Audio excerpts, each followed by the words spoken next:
Assalamualaikum warahmatullahi wabarakatuh. Waalaikumsalam warahmatullahi wabarakatuh. Bismillahirrahmanirrahim. Alhamdulillahi rabbil alamin.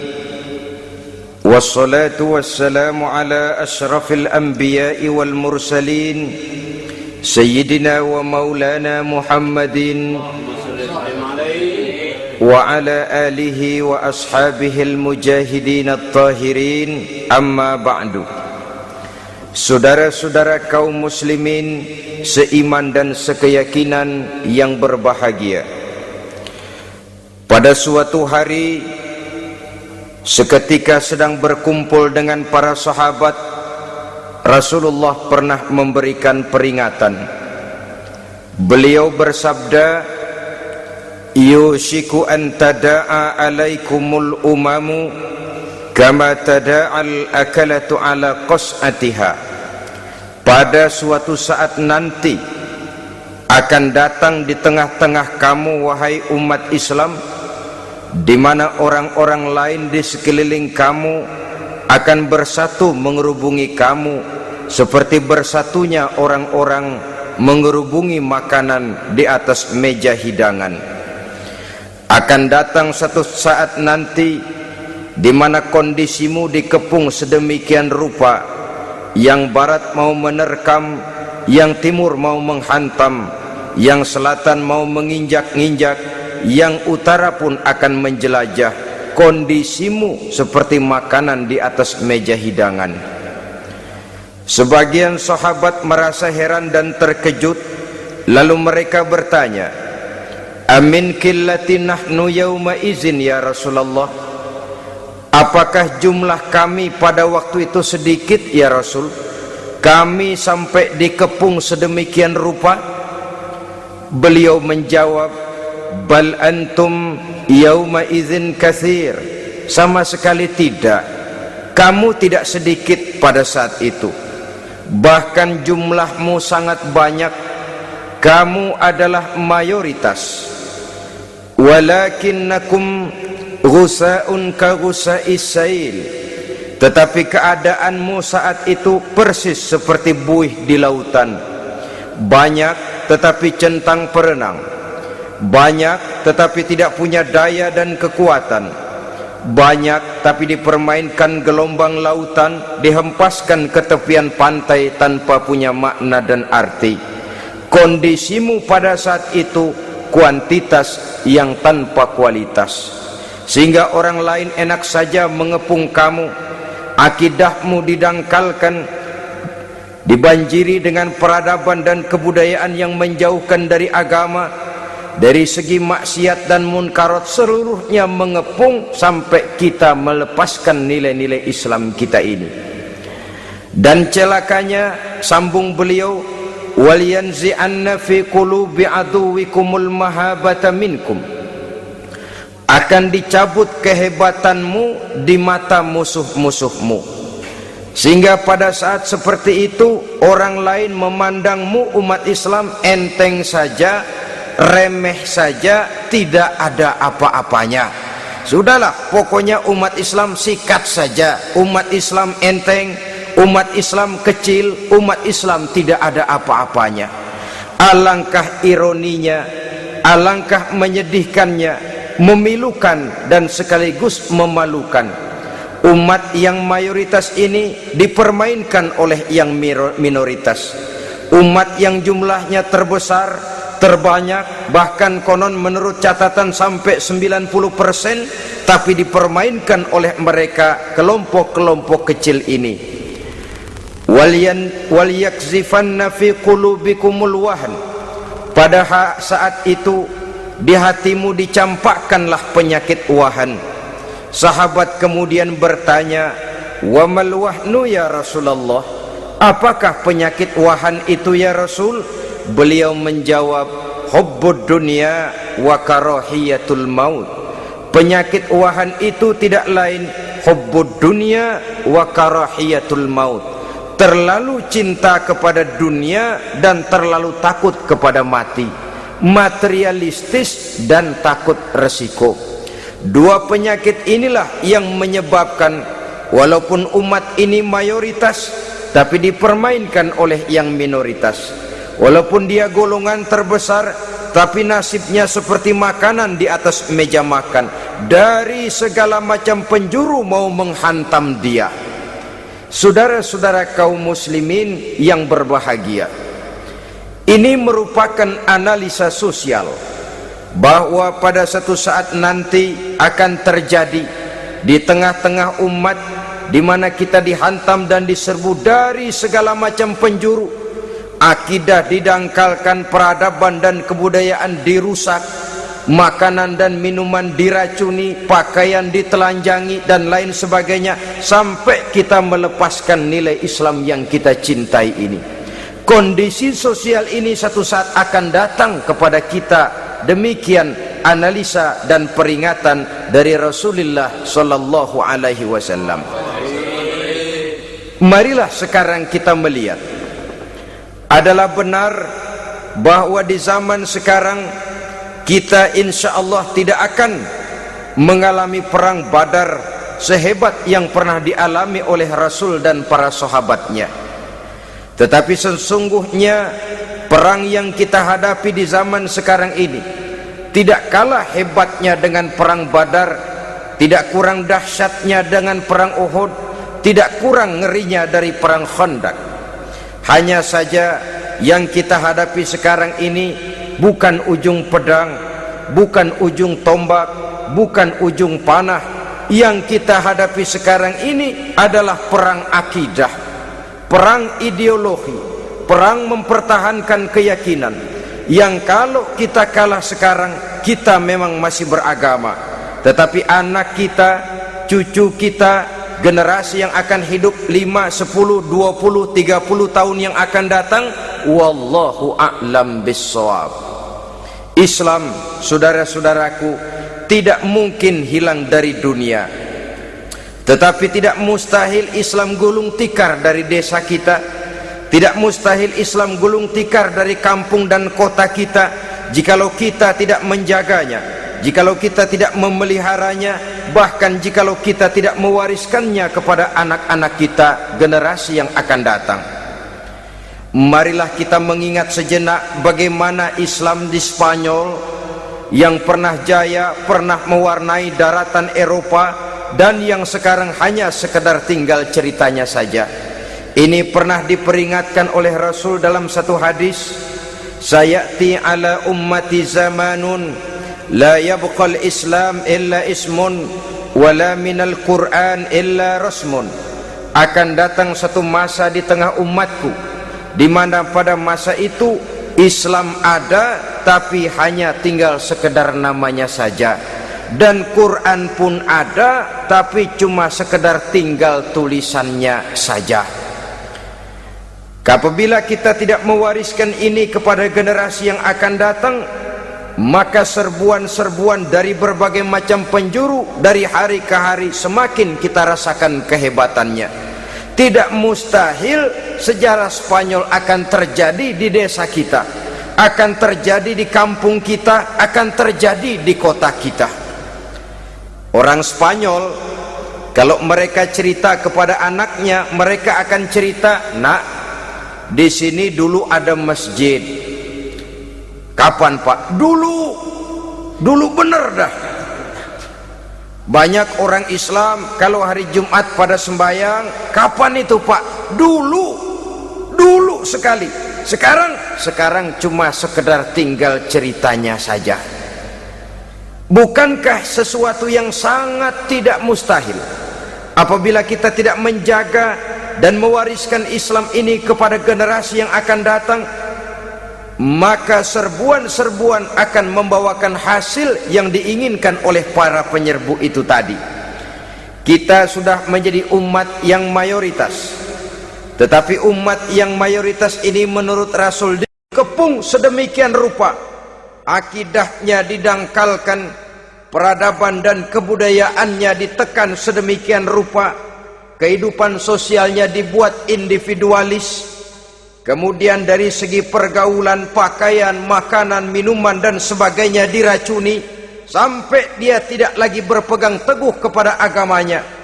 Dan dikala itu hilang kehebatan umat ini di mata musuh-musuhnya. Orang lain memandang kita ringan saja, enteng saja, satu umat yang sudah kehilangan wibawa. Padahal konon kabarnya kita mayoritas, tapi enak saja dikutak-kutik orang lain. Dan dikala itu di hati kita merajalela penyakit uahan. Penyakit uahan itu apa? Pertama, hubbud dunia, terlalu cinta kepada dunia.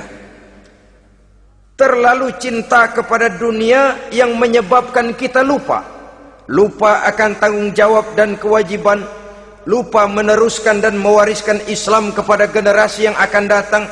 Kita berlomba hanya untuk mengejar dunia dan seluruh isinya, baik dia bernama material, baik dia bernama seksual, baik dia bernama pangkat, jabatan dan kedudukan. Berlomba-lomba kita di dalamnya sampai tercampaklah penyakit hubbud dunia di dalam hati ini. Berurat dan berakar dunia itu, sulit dan berat kita berpisah daripadanya. Akibatnya kemauan untuk berbuat demi dan atas nama agama sangat sulit terwujud di dalam kehidupan ini. Yang kedua, karahiyatul maut, terlalu takut kepada mati. Baik mati ajal, mati dalam artian yang sebenarnya, baik mati usahanya, baik mati karirnya, baik mati pangkat dan jabatannya. Sehingga dengan demikian akibatnya jatuhlah kita menjadi umat yang kehilangan wibawa di mata orang lain. Saudara-saudara kaum muslimin rahimakumullah, saya katakan tadi, perang yang kita hadapi di zaman sekarang adalah perang akidah. Perang menghadapi peradaban dan kebudayaan yang menghancurkan moral daripada anak-anak kita. Perang menghadapi banjirnya maksiat dan munkarat. Yang di tengah-tengah itu, di samping berkewajiban menjaga diri dan keluarga, kita pun juga berkewajiban menjaga anak-anak kita, generasi yang akan datang, mengarahkan dan mendidik mereka sesuai dengan yang dikehendaki oleh Allah Subhanahu wa ta'ala. Oleh sebab itu, pada pertemuan kali ini yang akan saya bicarakan ialah bagaimana idealnya seorang muslim lebih dahulu memberikan pendidikan kepada anak-anaknya. Di tengah satu situasi dan kondisi di mana serbuan datang silih berganti melanda dan menghantam umat Islam, kemana anak-anak kita ini harus kita arahkan? Karena kita orang tua mempunyai tanggung jawab. Anak adalah amanah, menyia-nyiakan amanah adalah dosa, dan dosa itu merupakan satu dosa yang besar. Bahkan orang tua bisa saja masuk neraka kalau tidak bertanggung jawab tentang anak-anaknya. Satu riwayat menjelaskan ada orang soleh, ngajinya cukup, sholatnya cukup, puasanya cukup, zakatnya cukup, di mana ada majelis taklim hadir, baca Quran hobi, fitnah orang tidak pernah. Di akhirat setelah disidang dia ternyata lebih banyak kebaikannya daripada kejahatannya, maka dia pun diperintahkan dan dipersilahkan masuk ke dalam surga. Giliran anaknya disidang, biang okem nih anak. Ditanya, siapa Tuhanmu? Tidak tahu. Siapa nabimu? Ente nyaho. Apa kitabmu? Ora gelem. Kamu pernah sholat? Tidak. Zakat? Tidak. Puasa? Tidak. Judi? Hobi. Zina? Tiap malam. Mabuk? Berat. Wah, brengsek kamu. Kebaikan tidak ada barang sedikit pun, sementara kesalahan dan dosa berlipat ganda. Kamu neraka. Anak ini protes. Benar, saya tidak kenal siapa Tuhan saya. Saya tidak tahu siapa nabi saya. Saya tidak tahu kitab suci dan kiblat saya. Saya tidak sholat, tidak zakat, tidak puasa. Tiap malam saya judi, saya zina, saya mabuk. Tapi saya kerjakan semua itu karena saya tidak tahu dan orang tua saya tidak pernah memberitahu saya. Dia enak-enakan hadir di majelis taklim, saya nyekek botol, didiemin saja.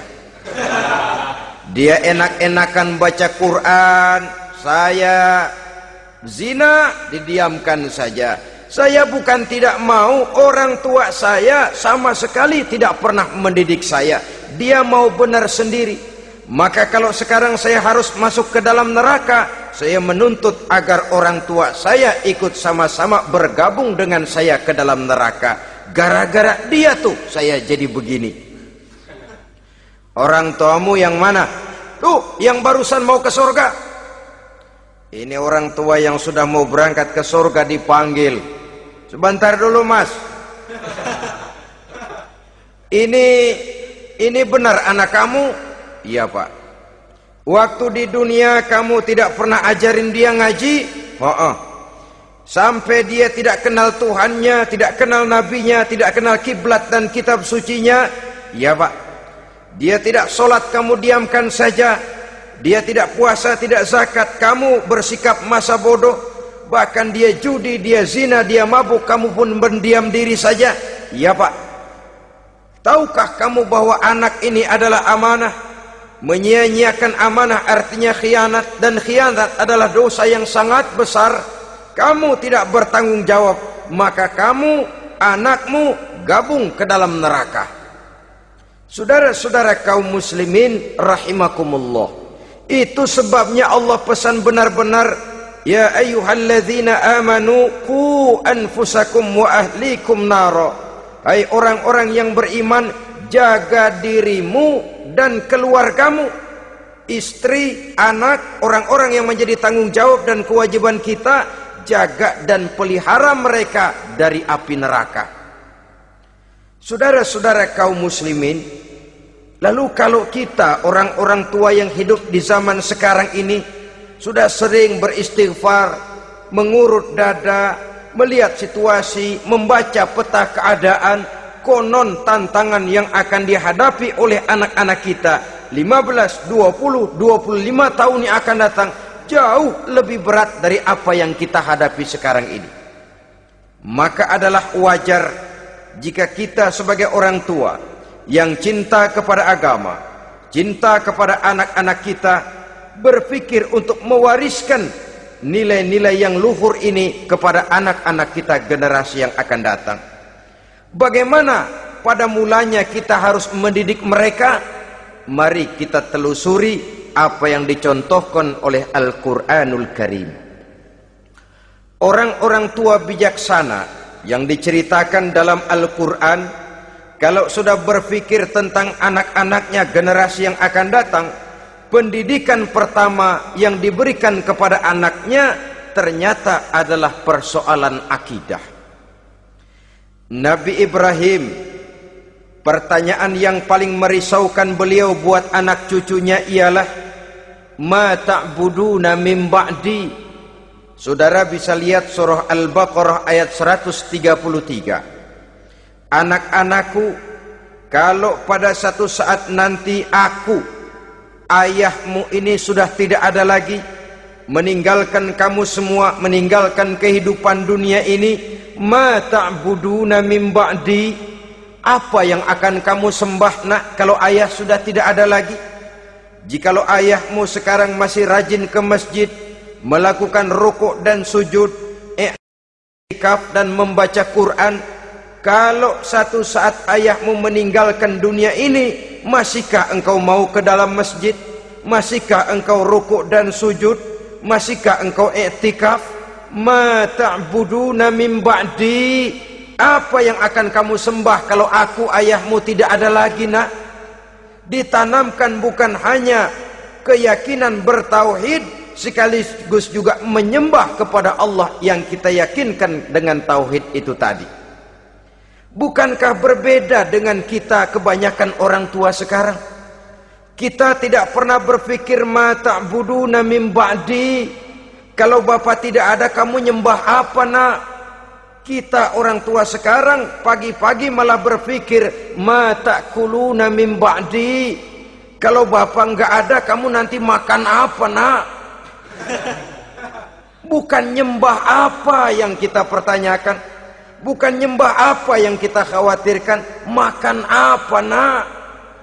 Maka yang dicari lalu sekolah-sekolah yang bonafit, yang tidak peduli apakah itu merusak imannya, mematikan akidahnya, menghancurkan keyakinannya. Yang penting ada jaminan hari depan bisa dapat lapangan kerja.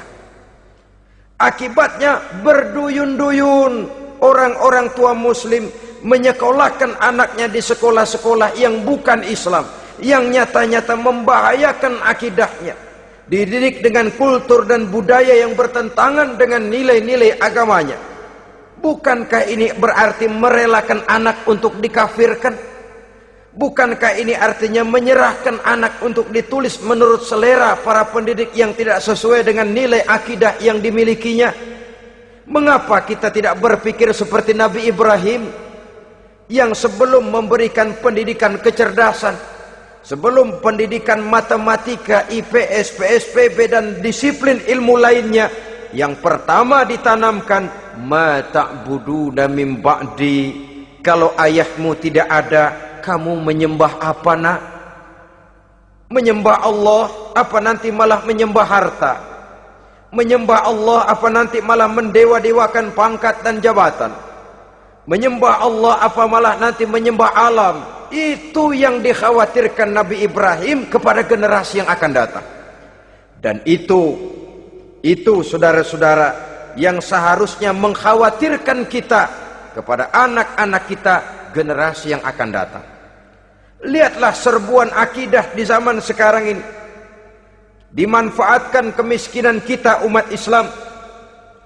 Diberikan kita tawaran berupa beras, pakaian, obat-obatan, kalau perlu beasiswa, asal bisa melepaskan keislaman kita ini.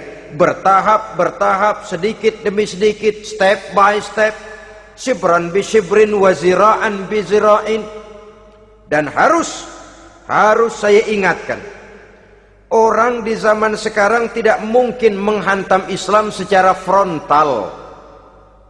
Tidak mungkin menghantam Islam terang-terangan, apalagi mengerahkan satuan militer. Tidak. Orang berhitung bagaimanapun kondisi dan kualitasnya umat Islam, mereka masih punya satu modal penting, fanatisme agama. Kalau ini disulut, api jihad segera berkobar, dan hanya maut yang bisa menghentikan orang yang dibakar dengan semangat jihad. Orang tahu itu. Betapa Uni Soviet kedodoran menghadapi mujahidin Afghanistan yang disulut oleh semangat jihad yang berkobar dengan persenjataan yang primitif ketimbang persenjataan Uni Soviet. Entah mereka pantang surut mundur ke belakang. Jadi jangan mimpi bahwa orang mau menghantam Islam ini dengan melarang pengajian, meruntuhkan masjid, menyegel pondok pesantren. Tidak. Melarang orang sholat, tidak. Kalau perlu masjid diperbanyak, musola diperbesar. Tapi bikin itu masjid seperti museum, besar, megah, mercusuar, tapi bikin seperti museum. Tempat orang kagum, tempat orang memuji, tapi sunyi dari nilai-nilai ibadah. Saudara-saudara kaum muslimin, untuk sampai kepada penghantaman akidah, jalan yang paling mudah dirintis sekarang ini secara bertahap dan sistematis, memisahkan umat Islam dari Islamnya. Biarkan mereka bernama Muslim. Biarkan di atas kartu penduduknya tertulis agama Islam.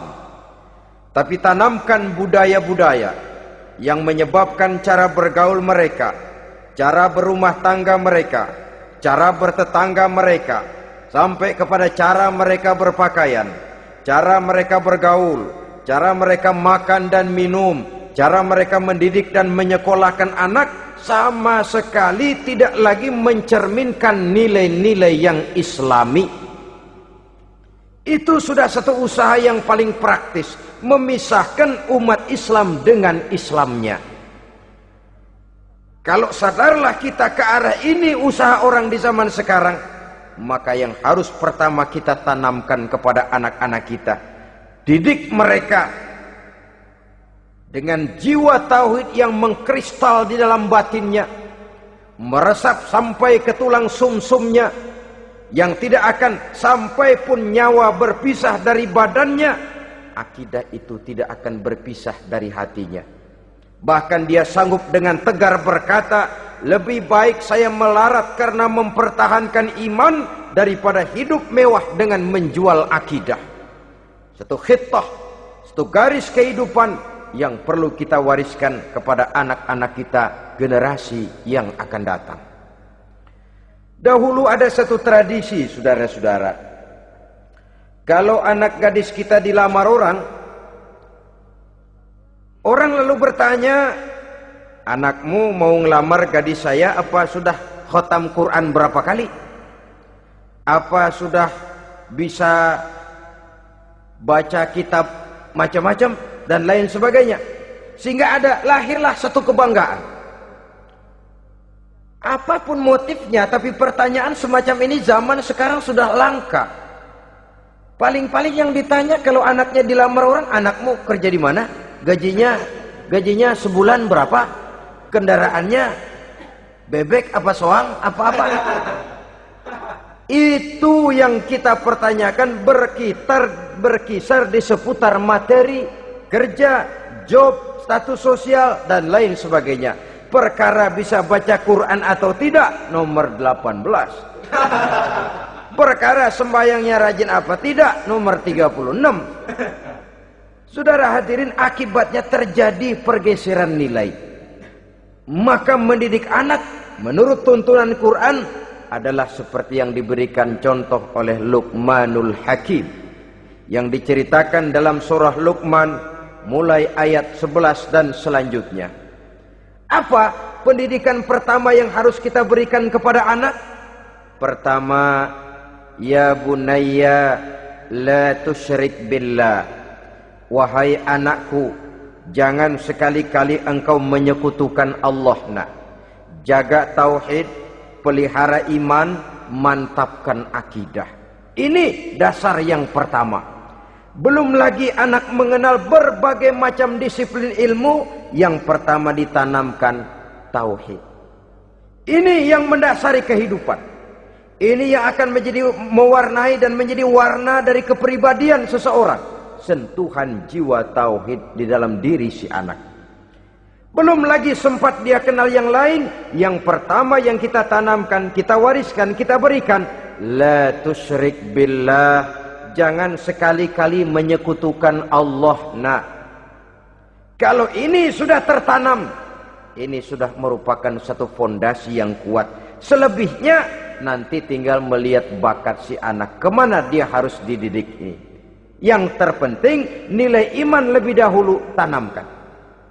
Dan untuk menghancurkan nilai keimanan, saudara-saudara, saya katakan, ingatkan kepada hadis di awal tadi, dikepung kita dari berbagai macam penjuru agar bisa melepaskan nilai-nilai iman dan keyakinan. Proses pendangkalan akidah, ditanamkan keraguan kepada agama, ditanamkan rasa malu beragama, sholat malu, baca Quran malu, berangkat ke masjid malu, pakai jilbab malu. Ditanamkan rasa malu beragama, sehingga bertahap sedikit demi sedikit kita mulai berpisah dengan kehidupan beragama. Ditanamkan hal yang sedemikian rupa dari berbagai macam penjuru. Dihantam akidah, akidah kuat, dihantam dari segi peradaban dan kebudayaan. Diperbanyaklah peradaban dan kebudayaan yang bukan mendekatkan kita dengan agama, malah mendekatkan kita dengan neraka. Menjauhkan kita dari agama, menjauhkan kita dari nilai-nilai luhur yang diwariskan oleh orang-orang tua kita terdahulu. Adalah kewajiban kita yang pertama mendidik anak, menanamkan roh, jiwa dan semangat tauhid di dalam diri mereka. Saudara-saudara kaum muslimin rahimakumullah, kenapa kita lebih dahulukan menanamkan jiwa, roh dan semangat tauhid ini kepada anak-anak kita? Pertama, kita tidak hanya ingin sekedar mempunyai anak yang pintar, tetapi lebih daripada itu kita pun ingin mempunyai anak yang benar. Segala macam disiplin ilmu, segala macam bentuk penalaran ilmiah dan pengisian intelektualitas manusia mungkin di satu sisi akan membuat dia pintar, tapi di sisi lain belum tentu akan membuat dia benar. Nabi pernah memberikan peringatan, man izdada ilman walam yazdad huda lam yazdad minallahi illa bu'da. Orang yang hanya bertambah ilmu pengetahuannya tapi tidak bertambah hidayah dari Allah, tidak makin mantap keimanannya, maka seluruh nilai-nilai ilmunya hanya akan menjauhkan dia dari Allah Subhanahu wa ta'ala. Dan adalah lebih merupakan azab daripada nikmat kalau kita diberikan ilmu pengetahuan yang hanya akan menyebabkan kita semakin jauh dari Allah Subhanahu wa ta'ala. Yang kedua, sesungguhnya roh, jiwa dan semangat tauhid yang melekat dalam diri anak pada puncaknya akan melahirkan satu disiplin murni yang tumbuh dari dalam dirinya sendiri, di mana si anak dalam kehidupannya merasakan dimanapun dia berada, kemanapun dia pergi, ia selalu merasakan kehadiran Allah dekat dalam hidupnya. Ia sadar sesadar-sadarnya bahwa tidak ada satu perbuatan yang bagaimanapun kecilnya yang bisa disembunyikan dari kekuasaan Allah Subhanahu wa ta'ala. Yang ketiga, dengan penanaman roh, jiwa dan semangat iman ini, maka diharapkan anak-anak nanti pada pertumbuhannya sanggup mengendalikan hawa nafsunya. Dengan kata lain, bahwa penanaman jiwa tauhid, penanaman roh dan semangat keimanan ini merupakan kondisi dasar yang harus dilakukan sebelum yang lain-lainnya. Kemudian pendidikan kedua yang diberikan oleh Al-Quran melalui contoh dan model dengan Luqmanul Hakim ini, setelah menanamkan tauhid, ditanamkanlah kepada si anak ini rasa hormat kepada orang tuanya. Wa wassaynal insana biwalidayhi, dan kami wasiatkan kepada manusia untuk berbakti kepada ibu bapaknya.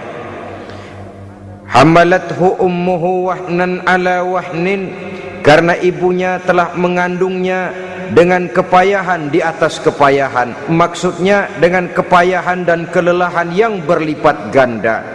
Sehingga ketika Rasul ditanyakan orang, ya Rasul, siapa yang paling harus saya taati di dunia ini? Beliau menjawab, ibumu. Kemudian siapa lagi ya Rasul? Ibumu. Setelah itu siapa lagi ya Rasul? Ibumu. Dan kemudian siapa ya Rasul? Bapakmu. Ibu, ibu, ibu, bapak. Bahkan al-jannatu tahta aqdamil ummahat, surga berada di bawah telapak kaki ibu. Bagaimana menanamkan rasa hormat kepada orang tua di hati anak? Tentu yang pertama, bagaimana orang tua bisa memberikan keteladanan.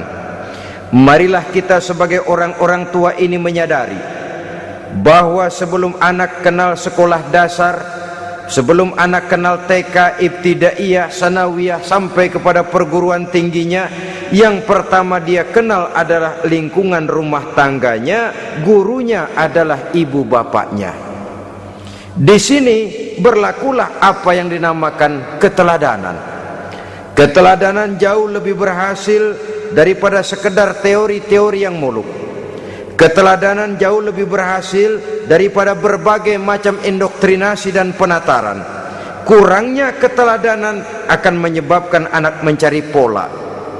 Apabila kita orang tua ini tidak bisa memberikan keteladanan yang baik kepada anak-anak kita, maka pada suatu saat anak-anak akan menganggap enteng dan kehilangan wibawa kita sebagai orang tua di mata mereka.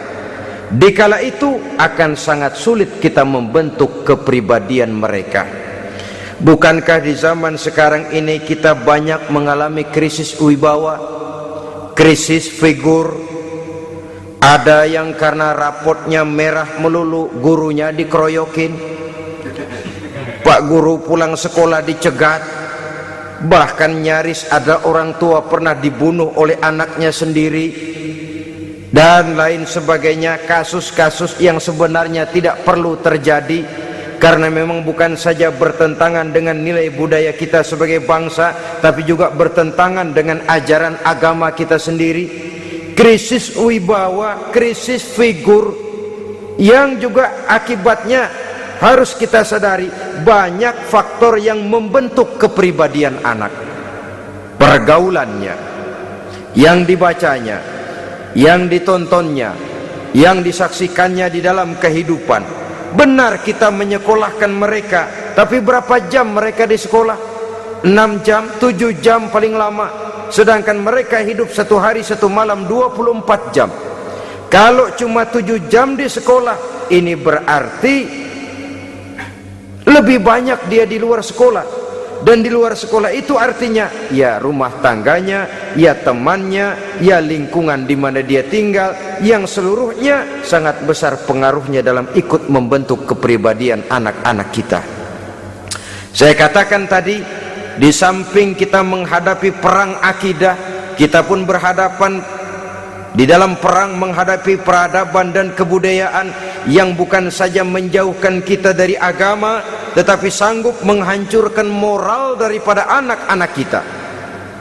Secara pribadi, saudara-saudara, saya iri, saya kagum misalnya dengan kemajuan yang diperoleh oleh negara tetangga kita, Jepang misalnya. Padahal tahun 45 ia pun hancur lebur oleh meledaknya atom di Hiroshima dan Nagasaki. Tapi bagai satu tenaga raksasa kemudian Jepang bangkit menjadi satu negara superpower di Asia. Bahkan gurunya saja Amerika sekarang ini kewalahan menghadapi perang dagang dengan Jepang ini. Dan yang menarik, Jepang bisa maju dan modern dengan tetap menjadi Jepang, tanpa harus kehilangan identitasnya sebagai satu bangsa, tanpa harus kehilangan kepribadiannya sebagai satu bangsa. Sebagai negara yang sedang berkembang, kita sering latah. Kita ingin meniru Barat, tapi bukan teknologinya, westernisasinya yang kita tiru, bukan isinya, kulitnya yang kita ambil. Akibatnya apa? Modernnya belum, orangnya sudah Barat.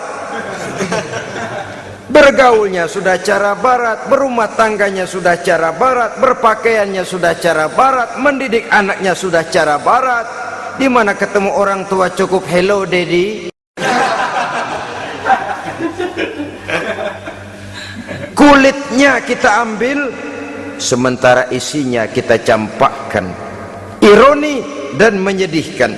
Padahal kita sesungguhnya bisa maju dan modern, bisa mengejar segala ketinggalan dan keterbelakangan kita dengan tetap menjaga nilai-nilai luhur budaya kita sebagai satu bangsa, mengambil isinya, dan kalau memang tidak perlu lalu mencampakkan kulitnya. Pengaruh peradaban dan kebudayaan yang menghancurkan moral daripada anak-anak kita oleh pesatnya arus teknologi, oleh pesatnya arus komunikasi, di mana hal-hal yang terjadi di belahan dunia lain dapat kita saksikan hari ini juga melalui layar televisi. Yang terjadi di Amerika, di Eropa, di Afrika, di ujung dunia yang paling ujung sekalipun, di ujung dunia yang paling ujung, hari ini kejadian, hari ini sudah bisa kita saksikan. Pesatnya arus komunikasi, kalau jatuh ke tangan anak-anak kita yang belum mempunyai filter daya saring positif, akan dicerna oleh mereka tanpa memilah dan memilih. Akibatnya orang kampung bilang kelolodan. Makan nggak dikunyah lagi, tentu saja akhirnya kelolodan. Dan kalau sudah kelolodan, menyusahkan kita seluruhnya. karena itu budaya menghormati orang tua perlu dijaga, perlu dipelihara dan diwariskan kepada anak-anak kita. Tali silaturahmi sehingga ada respeknya kepada orang tuanya. Jangan bapaknya dianggap CS, ibunya dianggap CS, kakeknya dianggap CS. Hilang rasa respek, hilang rasa menghormati. Sementara orang tua sendiri tidak bisa memberikan keteladanan, kurang mendapat perhatian dan lain sebagainya. Apalagi kalau baik ibu maupun bapak adalah orang-orang karier yang setiap hari sibuk menghadapi tugas masing-masing. Bapak sibuk rapat, pindah kantor sana kantor sini, ibu sibuk arisan, besarlah anak-anak di tangan pembantu dan lain sebagainya, sehingga dia merasa kurang mendapat perhatian, dan ini akan ikut membentuk warna dari kepribadian yang dimilikinya. Sampai kepada pelosok-pelosok desa, jaringan televisi memang menguntungkan. Tapi kalau sudah sampai kepada menayangkan budaya-budaya yang tidak sesuai dengan pola di mana mereka tinggal, pola lingkungannya, dan ingin mereka terapkan dalam kehidupan, ironi dan menyedihkan. Maka sering dikatakan, jikalau ABRI masuk desa, rakyat beruntung. Jikalau listrik masuk desa, rumah jadi terang. Jikalau koran masuk desa, rakyat jadi cerdas. Jikalau hakim masuk desa, rakyat lalu sadar hukum.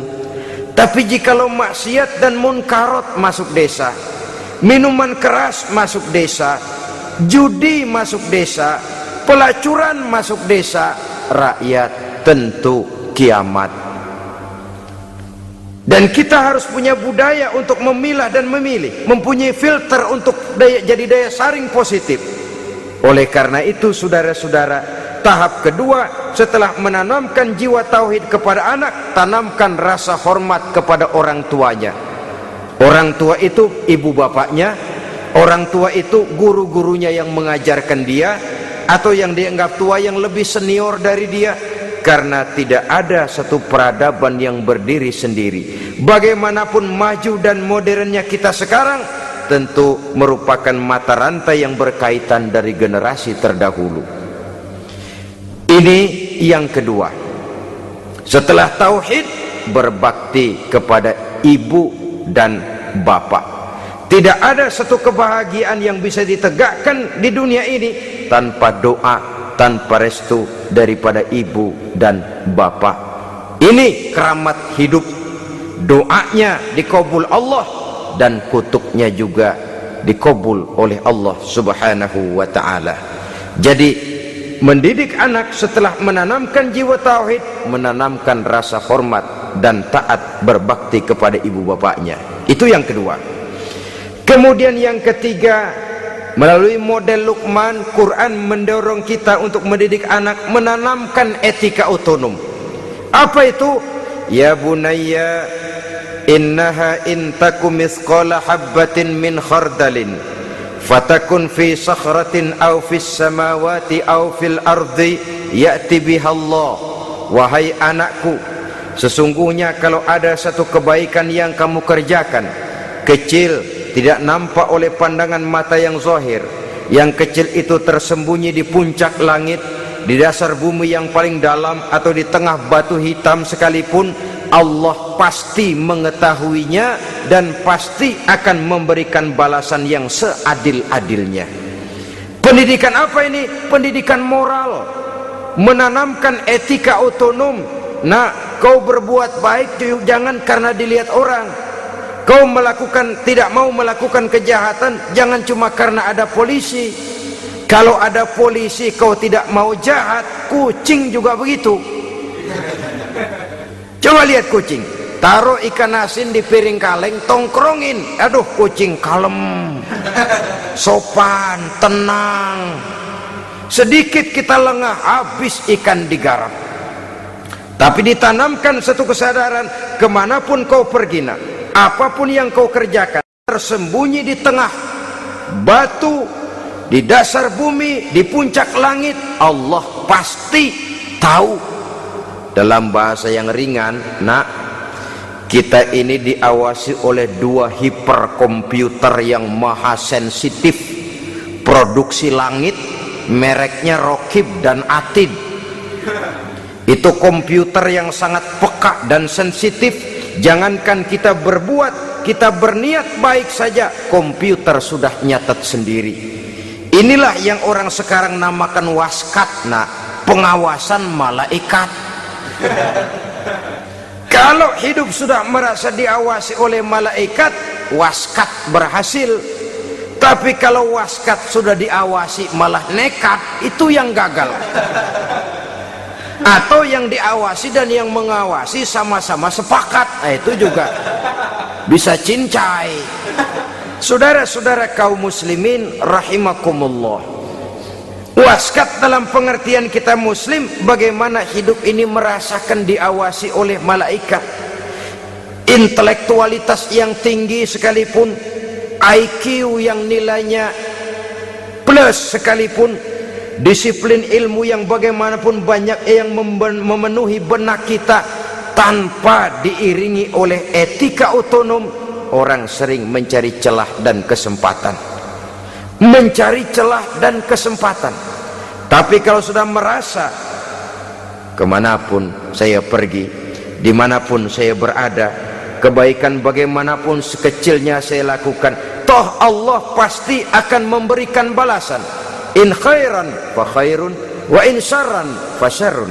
Jikalau baik, baik balasan yang kita terima. Jikalau jahat, jahat kejahatan yang kita terima. Kalau sudah ke arah ini kita berpikir, maka sesungguhnya kalau kita berbuat baik kepada orang lain, hakikatnya kita sudah berbuat baik kepada diri kita sendiri.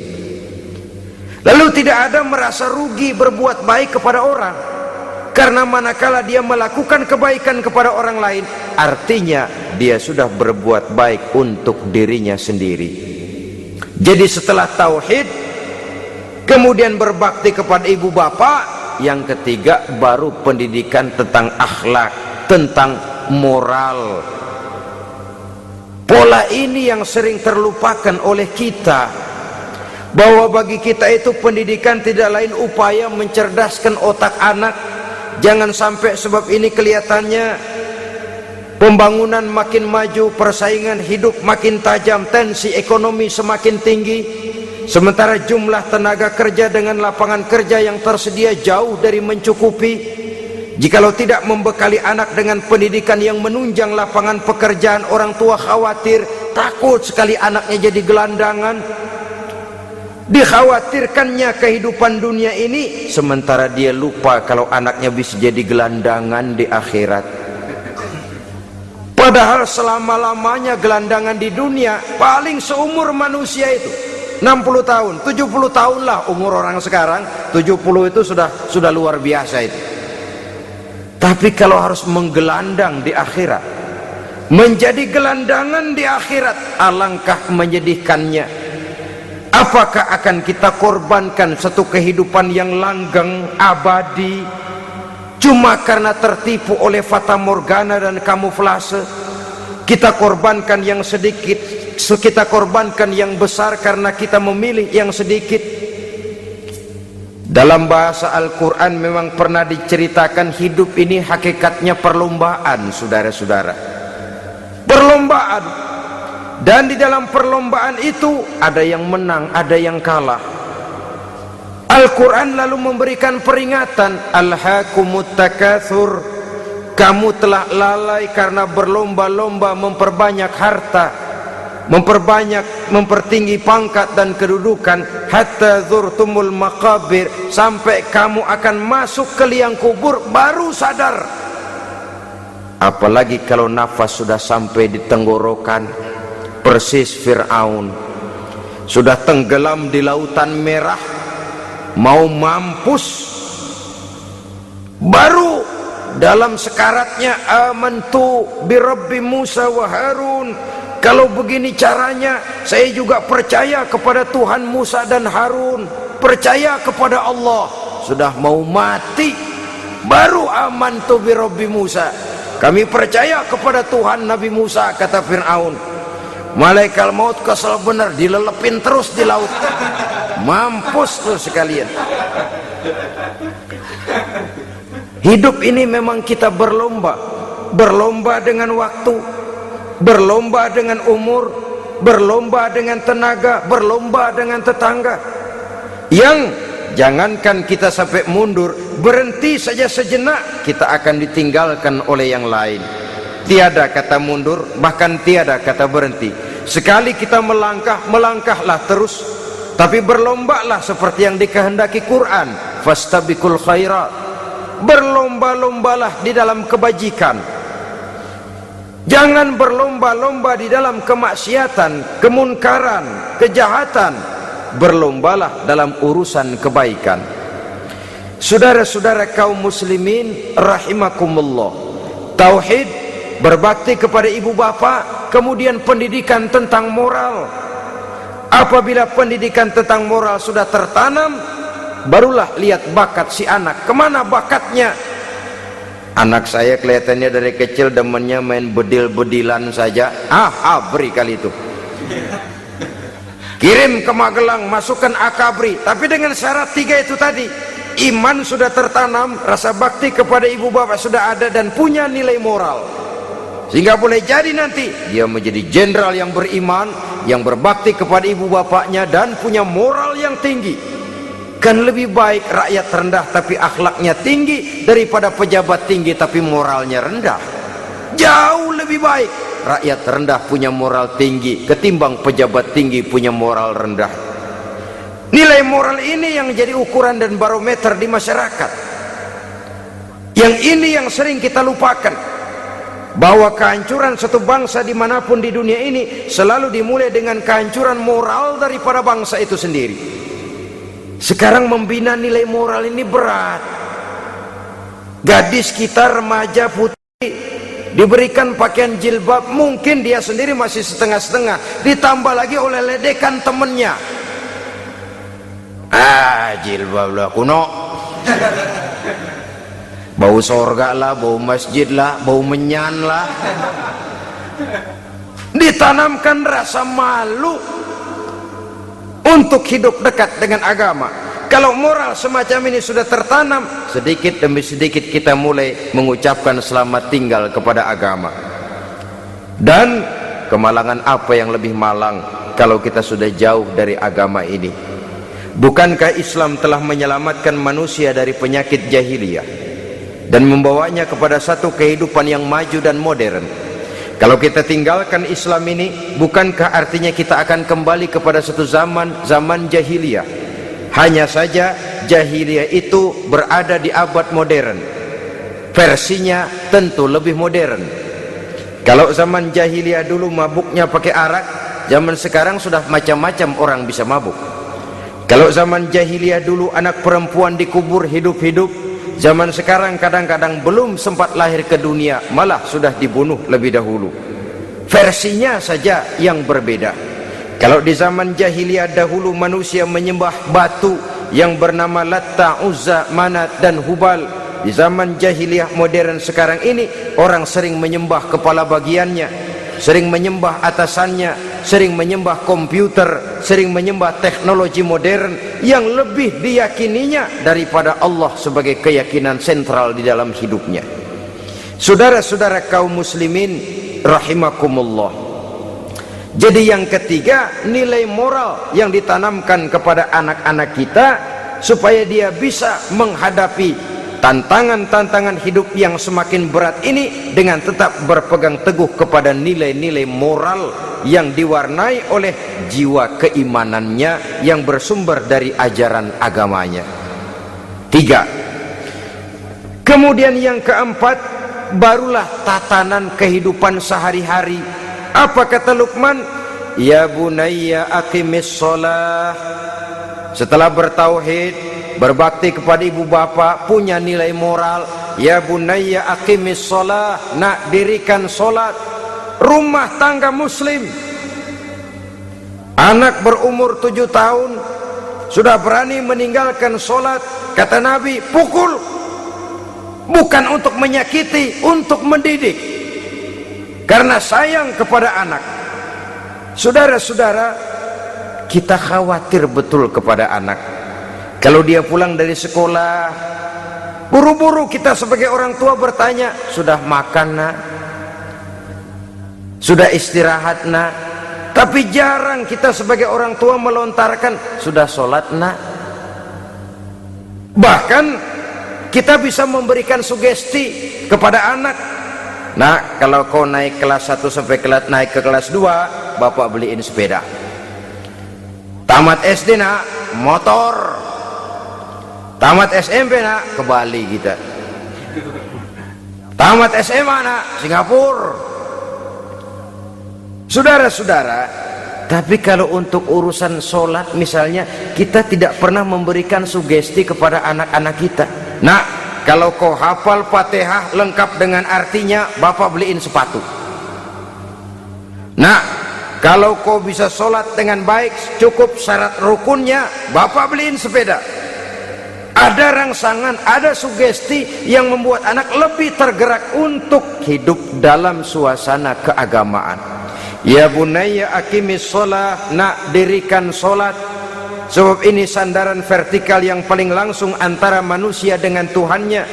Menyadari bahwa sepanjang yang bisa dilakukan oleh manusia hanyalah berusaha, dan kepastian sepenuhnya ada di tangan Allah. Dengan sholat kepribadianmu diperteguh, dengan sholat sandaran vertikalmu kepada Allah diperkuat. Dan pada waktunya nanti Al-Quran memberikan bimbingan, hendaklah minta tolong kepada Allah dengan sabar dan tetap mendirikan sholat. Ya bunayya aqimis sholat.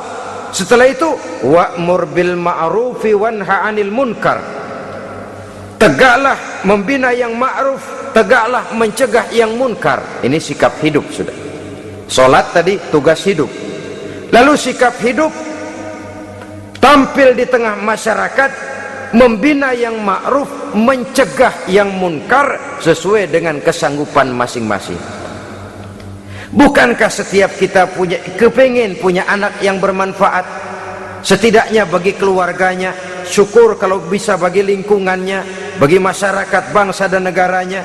Dan satu di antara tanda orang yang bermanfaat, kalau dia bisa hidup menjadi penganjur yang ma'ruf dan pencegah yang munkar.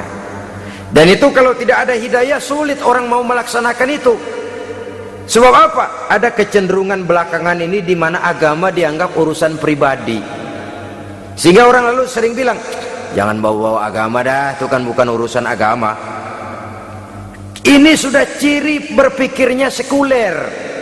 Jangan bawa-bawa agama, agama urusan pribadi. Artinya orang mau sholat mau enggak, jangan bilang apa-apa dah, urusan dia sendirian. Dia mau puasa dia enggak, merdeka saja, urusan pribadi. Agama bukan persoalan pribadi.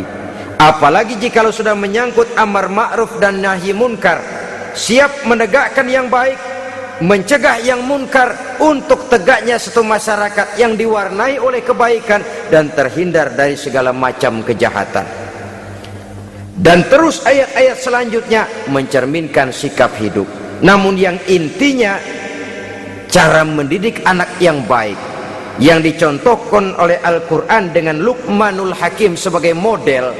Pertama, tanamkan tauhid. Yang kedua, tanamkan rasa hormat dan berbakti kepada ibu bapaknya. Yang ketiga, tanamkan moral, nilai akhlak yang tinggi. Setelah itu yang keempat, biasakan hidup dalam suasana keagamaan. Kontrollah sholatnya, kontrollah baca Qur'annya, kontrollah puasanya di bulan Ramadan.